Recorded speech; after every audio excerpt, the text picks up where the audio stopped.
Court इस तरह नहीं है कि कभी कभार आ गए और कभी कभार चला गया, या क्लाइंट आया तो आप आ रहे हैं। वो अब भी मेरा जज्बा है कि जो नीडी जुल्म सितम के सिताए लोग हैं वो आए मेरे दफ्तर के। ऑलवेज उनके लिए दरवाजे खुले हैं, उनके लिए फ्री ऑफ कॉस्ट सर्विसेज हैं, लीगल सर्विसेज हैं। मेरा फ़ोन नंबर है, मुझे रात को दिन को जब वो कहें तो मैं उनके साथ हूँ।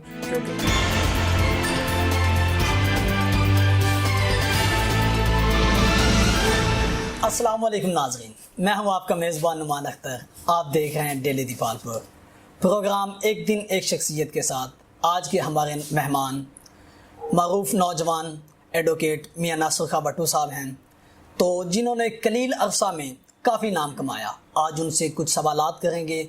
जी तो मियां नासिर साहब, क्या हाल हैं आपके? जी बिल्कुल ठीक ठाक नुमान, बहुत शुक्रिया आपका और आपकी टीम का कि आज आप तशरीफ़ लाए। सबसे पहले तो मैं आपका शुक्रगुजार हूँ कि आपने अपने कीमती वक्त में से टाइम दिया।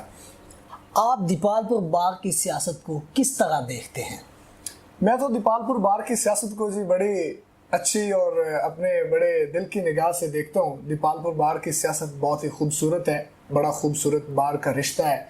बार की जो सियासत है वो वकला के लिए तो एक ईद का समा होता है, तो यकीनी तौर पे इसमें मैं नहीं सारे बार के वकला जो हैं वो इसको बड़ा पॉजिटिव देखते हैं और हमारे लिए बड़ा ये अहम है ऐसा। वकला पर आए रोज़ FIR दर्ज हो रही है, इसमें कैबिनेट की नाकामी है या वकला हजरात की मनफी सरगर्मियाँ हैं? देखिए, वकला की मनफी सरगर्मियाँ तो नहीं है। वकला कानूनदान है, कानून को समझने जांचने परखने वाले हैं।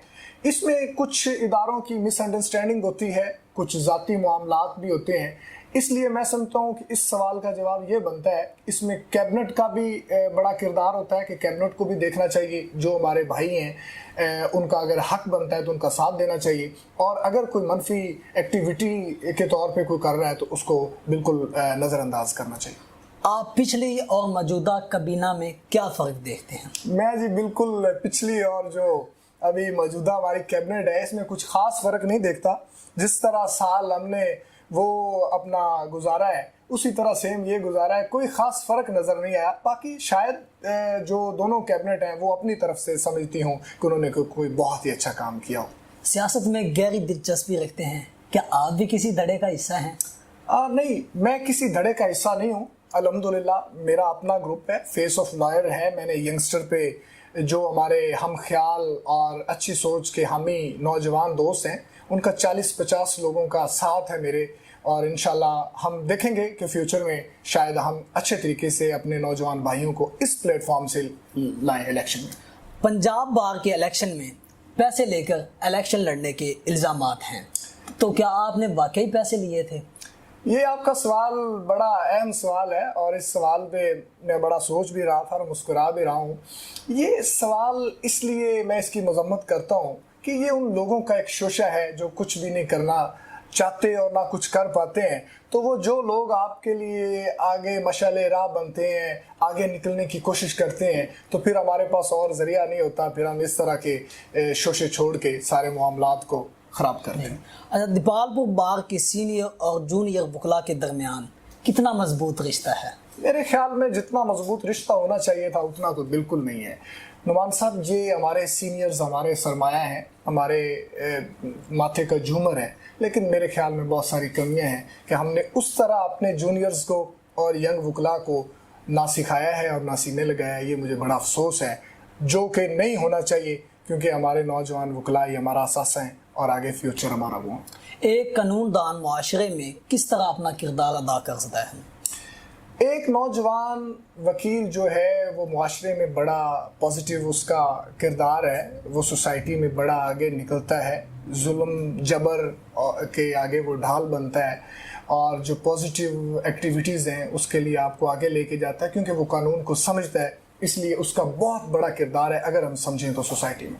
अगर किसी पर FIR दर्ज हो जाती है या किसी की FIR दर्ज नहीं होती तो क्या करना चाहिए? नुमान साहब, उसका बड़ा वाज़ह तरीक़ाकार है। अगर आपकी FIR हो गई है तो उसमें भी इन्वेस्टिगेशन का पहलू बड़ा अहम है। उसमें देखा जाएगा कि कौन सच्चा है और कौन गलत बयानी से काम ले रहा है, और उस इन्वेस्टिगेशन को देखते हुए آپ کی اگر رائٹ ہے, آپ کا حق ہے, تو پھر وہ ایف آئی آر آگے چلے گی انویسٹیگیشن کے بعد. اور اگر آپ کی ایف آئی آر نہیں ہو رہی تو اس میں خاص طور پہ طریقہ کار ہے کہ آپ پراپر تھانے میں آئیں, وہاں اپنی اپلیکیشن سبمٹ کروائیں. اس کے بعد جناب آپ ایک کورٹ کا کرائٹیریا ہے کہ اگر آپ کی ایف آئی آر نہیں ہو رہی تو آپ پیٹیشن میں آئیں. جو 22A 22B ضابطۂ فوجداری میں آپ کے حق کی جو ذمہ داری ہے وہ کورٹ کے پاس ہے, جسٹس آف پیس کے پاس ہے. تو پھر جناب آپ کو وہاں پہ ایس پی انویسٹیگیشن کے پاس بلا کے آپ کی انویسٹیگیشن کرنے کے بعد رپورٹ سبمٹ ہو جائے گی. اس کے بعد کورٹ اس پہ ڈائریکشن دے گی اور آپ کی ایف آئی آر ہو جائے گی. تو آپ کوئی پیغام دینا چاہیں گے؟ بالکل جی, میں سب سے اہم اور جو اس میری ساری گفتگو کا لب لباب ہے, میں کہنا چاہوں گا اپنے نوجوان بھائیوں کو کہ وہ جس طرح آ رہے ہیں, اچھے اداروں سے پڑھے لکھے ہیں, تھوڑی سی اپنے میں تبدیلی لائیں. اپنی جو لیک آف سٹڈی ہے, آپ کی تیاری میں کمیاں ہیں, آپ کی پنکچویلٹی ہے, اس کو بالکل لائیں. یہ کورٹ اس طرح نہیں ہے کہ کبھی کبھار آ گئے اور کبھی کبھار چلا گیا, یا کلائنٹ آیا تو آپ آ رہے ہیں. میرے خیال میں جو ہمارے وکلاء بھائی ہیں ان کو پنکچویلٹی اہم ہے اس میں سب سے, کہ وہ ٹائم پر کورٹ میں آئیں, یونیفارم کا وہ لحاظ رکھیں, سینئر کی قدر کریں, اپنے بھائیوں کا خیال رکھیں, اپنی تیاری اچھی کریں, اپنا کیس اچھا تیار کریں, اپنے کلائنٹ کو ٹائم دیں, اس کے کیس کو سمجھیں. اور یہی ساری چیزیں آپ کی مل کے پھر آپ کو ایک اچھا وکیل بناتی ہیں. پھر آپ کبھی اعتزاز احسن بنتے ہیں تو کبھی آپ نعیم بخاری بنتے ہیں, اور اس طرح پھر آپ کا نام نکلتا ہے. تو یقین جانیں یہ شعبہ اتنا خوبصورت ہے, پروفیشن آف لارڈز ہے, کہ میرا تو دل جب سے میں اس شعبے میں آیا ہوں میرا دل کرتا ہے کہ میں اس میں آؤں اور خدمت کروں اور لوگوں کے کام آؤں. اور خاص طور پہ اس میں جو اہم چیز ہے وہ اب بھی میرا جذبہ ہے کہ جو نیڈی, ظلم ستم کے ستائے لوگ ہیں وہ آئیں میرے دفتر کے. آلویز ان کے لیے دروازے کھلے ہیں, ان کے لیے فری آف کاسٹ سروسز ہیں, لیگل سروسز ہیں, میرا فون نمبر ہے. مجھے رات کو دن کو جب وہ کہیں تو میں ان کے ساتھ ہوں, کیونکہ یہ تو ایک بہت ہی اچھا پیشہ ہے. اگر اس کو سمجھا جائے, خدمت کا جذبہ بھی بندہ اس میں لا سکتا ہے. جی تو ناظرین, آج ہمارے ساتھ ایک معروف قانون دان موجود تھے, میاں ناصر بھٹو صاحب. تو پوری ٹیم ڈیلی دیپال پور کو اجازت دیجیے. اللہ حافظ.